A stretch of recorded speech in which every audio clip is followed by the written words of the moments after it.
ಮೋದಿ ಪ್ರಚಾರಕ್ಕೆ ತಿರುಗೇಟನ್ನ ಕೊಡುವುದಕ್ಕೆ ಕಾಂಗ್ರೆಸ್ ಪ್ಲಾನ್ ಮಾಡಿಕೊಂಡಿದೆ.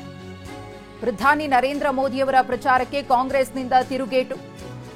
ಕಲ್ಯಾಣ ಕರ್ನಾಟಕದಿಂದಲೇ ಸಿಎಂ ಸಿದ್ದರಾಮಯ್ಯನವರು ಪ್ರಚಾರ ಕಾರ್ಯವನ್ನ ಶುರು ಮಾಡ್ತಾರಾ ಅನ್ನೋ ಪ್ರಶ್ನೆ. ಕಲಬುರಗಿಯಿಂದ ರಣಕಹಳೆಯನ್ನ ಪ್ರಧಾನಿ ನರೇಂದ್ರ ಮೋದಿಯವರು ಮೊಳಗಿಸಿದ್ರು.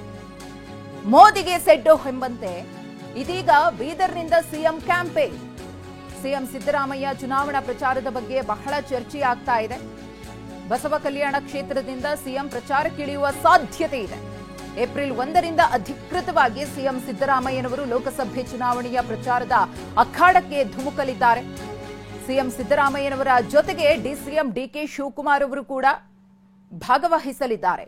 ಕೆಲ ಕಡೆ ಒಟ್ಟಾಗಿ, ಇನ್ನೂ ಕೆಲ ಭಾಗಗಳಲ್ಲಿ ಪ್ರತ್ಯೇಕವಾಗಿ, ಅಂದ್ರೆ ಸಿಎಂ ಮತ್ತು ಡಿಸಿಎಂ ಪ್ರತ್ಯೇಕವಾಗಿ ಪ್ರಚಾರ ಕಾರ್ಯವನ್ನು ಮಾಡಲಿದ್ದಾರೆ.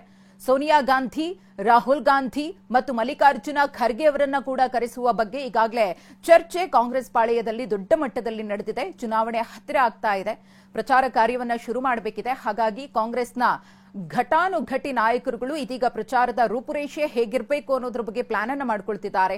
ಅದರಲ್ಲೂ ಪ್ರಧಾನಿ ನರೇಂದ್ರ ಮೋದಿ ಅವರಿಗೆ ಟಕ್ಕರನ್ನ ಕೊಡುವುದಕ್ಕೆ, ತಿರುಗೇಟನ್ನ ಕೊಡುವುದಕ್ಕೆ ಇಲ್ಲಿ ರಾಜ್ಯ ಕಾಂಗ್ರೆಸ್ ಪಾಳೆಯ ಸಕಲ ರೀತಿಯಲ್ಲೂ ಕೂಡ ತಯಾರಿಯನ್ನ ಮಾಡಿಕೊಂಡಿದೆ. ಕಲ್ಯಾಣ ಕರ್ನಾಟಕದಿಂದಲೇ ಯಾವ ರೀತಿಯಾಗಿ ಮೋದಿ ಅವರು ಪ್ರಚಾರದ ಅಖಾಡಕ್ಕೆ ಧುಮುಕಿದ್ರು, ಅದೇ ರೀತಿಯಾಗಿ ಕಲ್ಯಾಣ ಕರ್ನಾಟಕದಿಂದಲೇ ರಣಕಹಳೆಯನ್ನ ಮೊಳಗಿಸುವುದಕ್ಕೆ ಮುಂದಾಗಿದ್ದಾರೆ.